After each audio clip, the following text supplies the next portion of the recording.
Without further delay, I'm going to invite my business partner, Dr. Craig Selby, to share with us an insight into the auditing of crisis and response and what you didn't plan for. So over to you, Craig. Okay, so I'm going to talk about something a little bit different but extremely related to the property sector tonight. And my topic is actually focusing on auditing crisis and response, what you didn't plan for. Just the first thing, please feel free to connect with me on LinkedIn, or if you have any questions outside of tonight's conversation, do drop me an email at craig@orkinasia. So I'm going to start off by making a bet with everybody who's listening in tonight. No one in this room tonight had a crisis management plan which listed external shocks to the business caused by a global pandemic. Reality was, I think everybody has been caught off guard massively by what has happened with COVID and by the response, not only the responses that happened back in February and March and April, but the responses that are still happening as we have a lot of uncertainty as to what's moving forward into the future. The question is, though, did we pass or fail in how we responded as a business, as a property, to the crisis that occurred and how we dealt with it? Let's start with this. 10 months ago, I was conducting training, including training for property developers and asset managers, that focused on realistic crises that could affect your single business unit. For example, an incident on an escalator where somebody got injured as a simple scenario, a realistic crisis that may happen, a small fire within your property, all potential crises. Rats in the kitchen. I'm not going to talk about a particular store in Mid-Valley. The common practice was to look at events that impacted on our health, our well-being, or the continuity that affects our asset, i.e. the property that we have. But now, because of COVID, it's changed the way in which we have to think about some of these issues. Well-being has now been extended. This includes livelihood, basic economic survival, and are now clearly into the crisis preparation and the response realm. What I want to do tonight is take a very much a communications perspective and a business continuity perspective to showcase what do we have to do into the future to not only audit how we went about doing our crisis management, but to prepare ourselves for what are likely to be future shocks. So I advocate very strongly auditing the crisis management. In March this year, the Malaysian government shut down almost every industry that was represented.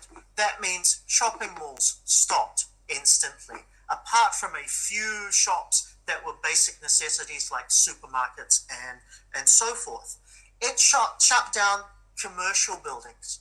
As landlords, as asset management companies, we've got to see how well did we respond to that. And it's not only your typical crisis management of how do I deal with my customers, but it's actually how do I deal with every single stakeholder that I have a relationship with. Because a crisis isn't always what you see in the newspapers or what you see unfolding on social media such as Facebook. It's all those other connections and how they play out and how they get negotiated along the way. So I advocate a comprehensive audit of your crisis management system, including your business continuity planning. Now, both Michael and Nelson have looked at business continuity planning moving forward. My question is, how well did you plan in the first place? Because until you look and understand what happened previously, it's very difficult to move forward. And when we move forward, we've got to make sure that we're prepared for the next problem. So I look at things like plans, procedures, staff training. And the reason why is because whatever's happened to us in the last 6 months as a society is not going away anytime soon. we're stuck with it. We're already closed the borders until 31st of December, but things are going to go beyond that. And our way of responding to that, to ensure that we have business continuity, not only for ourselves, but for our tenants, for our stakeholders, for all the staff involved, for the community that is part of our property and relies upon the facilities that we host, it's important that we make sure we're working towards a solution for everyone. The objectives of an audit are very simple. We want to provide management with an assessment of the effectiveness, scope, and state of readiness of plans. So actually, the question was, were you prepared enough? If the answer is no, it's time for us all to have a conversation. If the answer is yes, I'm actually going to say I don't believe you, because to date, I'm yet to see any business that really was prepared enough for what happened in March this year. The second objective of an audit is to identify the internal controls and deficiencies, how these could impact upon the reputation and branding of your company, of your brand, of your business, of your property. So it's very important to actually make sure that we are retaining that into the future, because in many cases, it's the brand that lives through and sustains, and people have affinity with the brand. So it's important that from that perspective, not only do you deliver into the future, but from their perspective, from your stakeholders' perspective, they are looking for you to deliver at the same time. Our focus today is on one thing only, and that is scope. So crisis management plans usually revolve around three key things: a loss of life, damage to property, or impact upon reputation. Specifically, it is a single event impacting a single business and then snowballing from that scenario. But I'm going to argue something a little bit different, because for us to be able to learn from what has happened and to be able to grow and to make sure we're ready for a further round of shocks, uncertainty as a crisis criterion in the COVID world. A single event impacting a nation, a region, or the entire globe. If we go back to December last year, I remember sitting in my friend's house in Australia talking about what was happening in Wuhan. And we were thinking, this will never happen. Nothing. I came back to Malaysia, and in February, I was talking to a client in Singapore about how ridiculous it was that people were hoarding toilet paper. A month later, borders were locked, businesses were closed. So it is about looking for the unexpected. So we have to ask ourselves, did the event extend to a neighborhood, nation, region, or global occurrence? Yes. Did our planning look at the significant flow-on effects? And for most of us, it will be no. Ultimately, the question is, did your playbook encompass the scenarios that have played out since March 2020? I believe almost every business that is re-examining their crisis communication response will look at what they would have done differently in the March 2020 up until today period and beyond. So some of the scenarios that we have happened that may not have been part of our planning initially. A lockdown. I think if we go back to January this year, nobody perceived that a country like Malaysia, or effectively anywhere else in the world, would have gone into total lockdown. How responsive are we, or how alert are we to, and I've put overnight in brackets because it is, but government legislative changes. As businesses, we're used to having a ramp up towards this happening. But in this case, what happened was it was an instant overnight decision. Borders are shutting as of midnight tomorrow night. From a property perspective, we have reduced or ceased footfalls. So how are we going to respond to that? Did we respond to it in a way that we were caught off guard massively? or did we take it in our stride? We have new tenant demands. Now, this is not about bringing new tenants in, but this is about having tenants that exist making new demands on us. And that may be, hey, the mall is shut, the office is shut. Why am I paying rent? Why am I paying service fees? All of this has the potential to cause media problems or other problems amongst the group of stakeholders you have. We also have to look at tenant capabilities.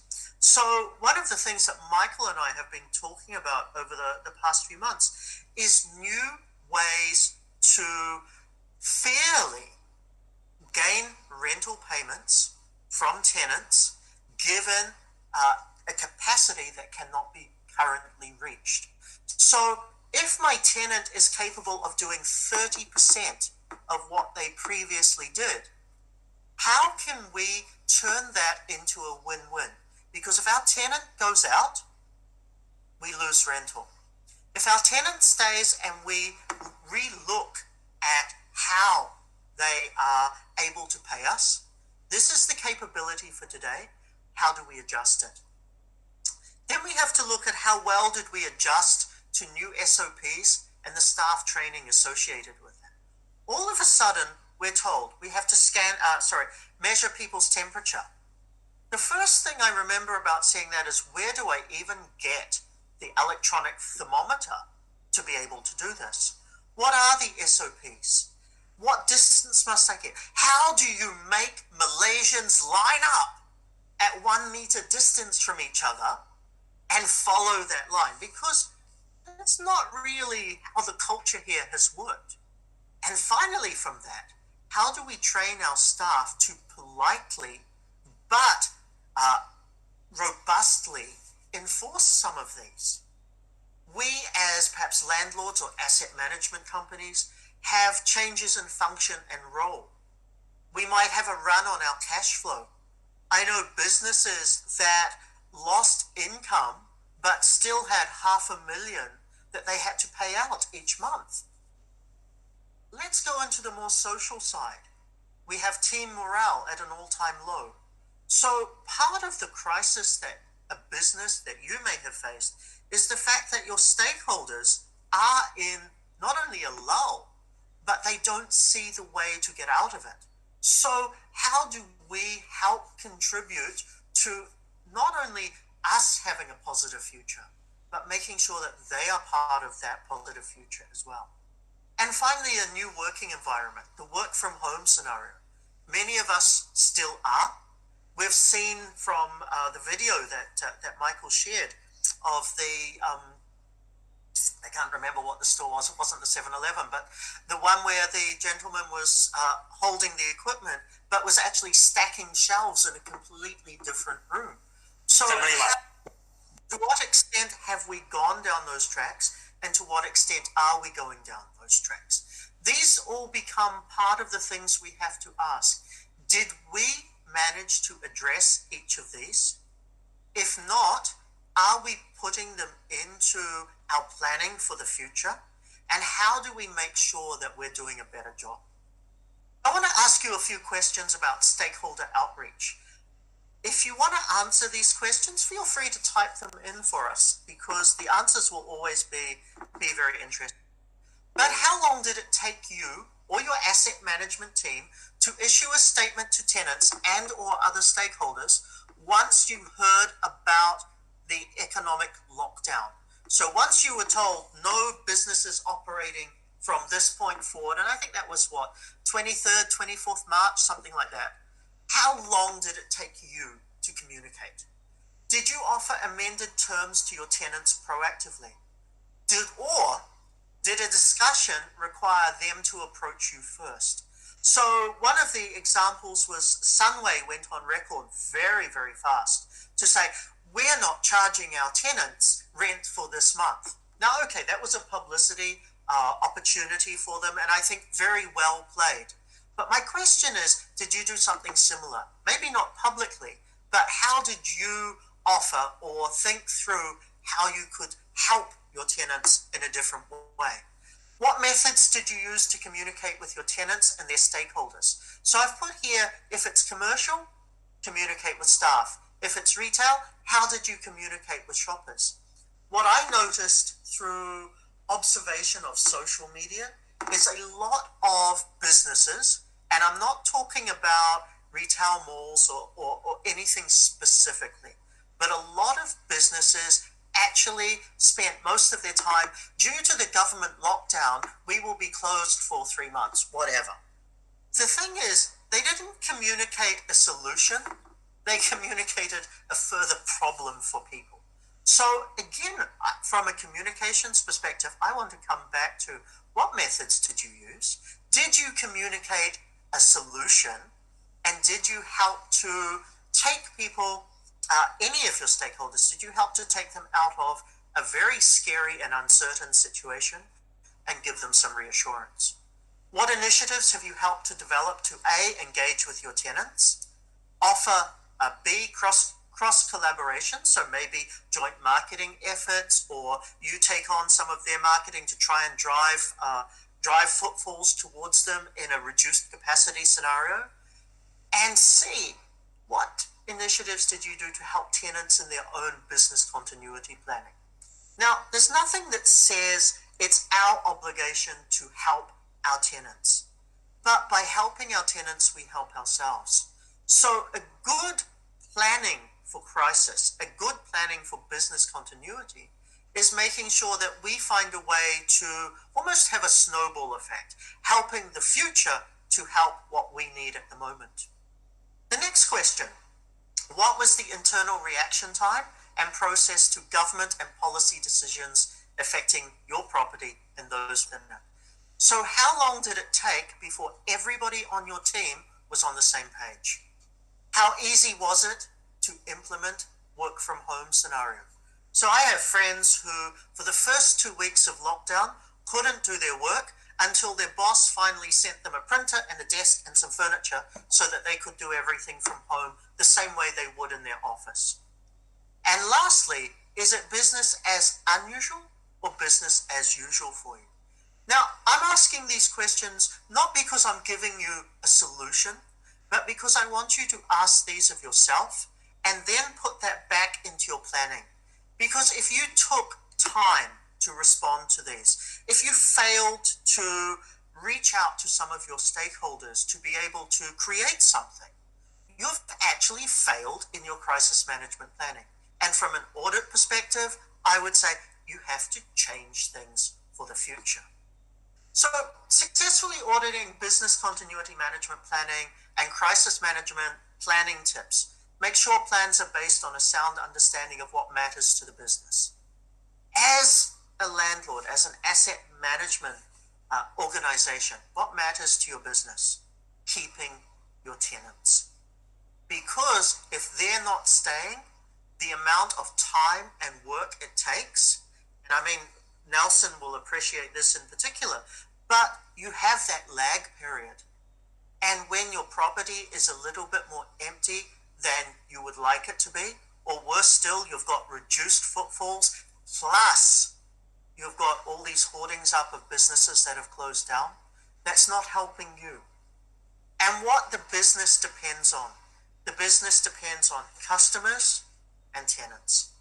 We want to focus on does it work rather than have we got. So it's not about having false assurance, it's about did this work for us? And you need to make sure that your senior management have set the parameters of resilience. So understanding and endorsing what's going to happen and your capability or capacity to respond. And it's capacity to respond or capability to respond that is actually the most challenging part. Because like many businesses, you probably sat back and said, let's wait and see. Whereas the few businesses that did well looked at how do I pivot right now to create something better or to at least create a survival strategy. And even though we have today most businesses open, there are still categories that are not. You see globally, we are having a second and third wave. Now that's unlikely to happen here, but we have to plan for what if It does happen here. So now let's go to property specifically. You need to audit 3-4 things. Your tenants. But it's not only are they the right tenant, you need to audit the relationship you have with your tenants. Are they, or are you in a position to be able to advise and help them? Are they in a position that they're comfortable to come and discuss with you and to get help in terms of planning? You need to audit who their customers are and who your publics, your stakeholders are. And again, what is the relationship? Is it a relationship out of need, or is it a relationship based on a deeper psychographic? For example, why do I go to Mid-Valley? Is it because I absolutely love the property and I want to be seen? In which case it's probably irrelevant now. Or is it because there are 3 shops there that I have to go? The supermarket, the pet store, and some third one. Thirdly, we want to audit the balance between your current and future use. So Nelson talked about the different ways in which, or the different trends, I should say, in which properties need to move forward. So whether it become for food and beverage, what I liked about one of his suggestions was the indoor entertainment. And it is changing the type of entertainment that we can absorb as a society now. But we've got to be able to ask ourselves, what we have today, can we pivot and convert? And if we can, how long is it going to take? How much is it going to cost? But it's also, what happens a little further down the track? What is the balance between what works for us today and what will hopefully work for us into the future? And the final one that I want to come to in terms of auditing specifically for property is your role within the immediate community. Be this a business and a social role. So we all know that many malls are simply a place to hang out. You know, a great example is New Central. Wonderful connection between the monorail and KL Central. Half of the footfalls there, I'm sure, don't spend money within the bulk of the property itself, but it has a social function. So what is that social function? How do we tap into this? Likewise, how do we tap in and make sure that what we're doing to support local businesses works again? The key thing is, out of all of those 4, it's not about X, Y, and Z or lining your ducks up all in a row. What it is specifically about is the relationships that you are creating with the different stakeholders. And from what has happened in the last 6 months, has your relationship turned out better than previously? So I'm going to talk about ROR versus ROI. ROI, as we all know, is return of investment. Very common thing. We want 8%, we want 12%, whatever. But ROR is return on relationship. And this is about, during the time of crisis, is making the relationship work for the long term. So whether that's finding new ways to support your tenants, giving them something different, finding ways to connect them to each other, to be able to try and bring more customers in or more business in, given a reduced capacity. But return on relationship becomes the most important thing, because for long-term survival, it's the relationship that you have with the different stakeholders and with the different parties that you want to be able to give some consideration to. I'm going to head straight into crisis planning now, and I'm nearly at the end of my presentation. But 2020 has given us some amazing curveballs, and they are really popping up there. You can get 2 or 3 each month. Cancel culture. I don't like you, so I'm not buying from you.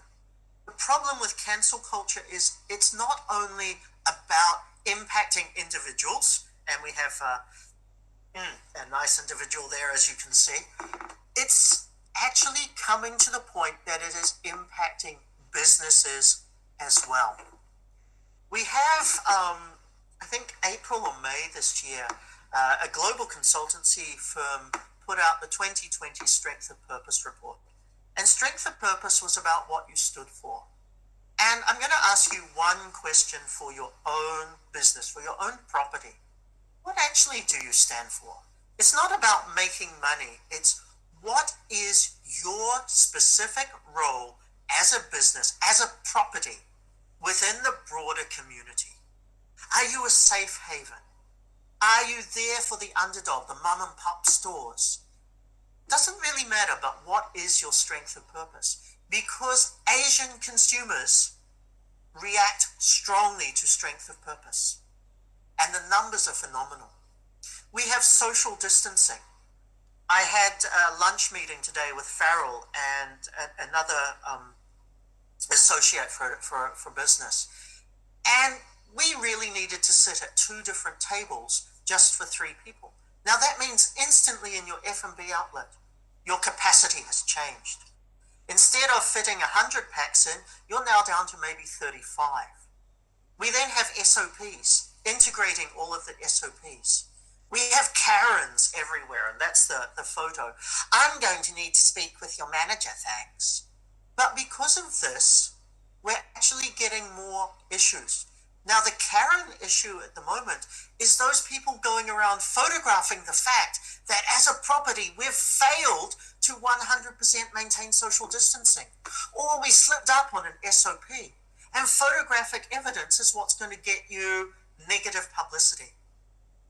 We have business continuity planning from a major shop. Previously our major shops were not on a global scale. They were on, if lucky, a neighborhood or city-wide scale. We have external influences such as authorities. The fact that the authorities are going around and they are actively being Karens, watching what happens, gives potential for a crisis to come into our business. Now, you may argue it's a small crisis, but at the moment, because we have keyboard warriors, we have people at home with far too much time on their hands. Anytime something doesn't follow, there are going to be thousands of people. So social media now accelerates the issues that we may face. We have the absolutely unexpected. We did not expect COVID. We may not expect on the day before the American presidential election, the asteroid that has a 1 in 100,000 chance of hitting Earth or something. But we now have to say what we decided was the unexpected. It's baby's play compared to what COVID was. We then might have to think about the realignment of property purpose, actually changing what we do entirely with a property to be able to continue and to meet in. And finally, the worst case scenario, zero demand. Suddenly, nobody in our property, no tenants because their staff can't come to work, or certain categories of shop have been closed. And we run the risk that should something further happen, we're going to get zero demand as well. My point with all of this is not about giving you some things that we can relate to, but it's about saying, have you included this in your planning for your crisis? Have you included this in your business continuity planning as well? So thanks very much for listening.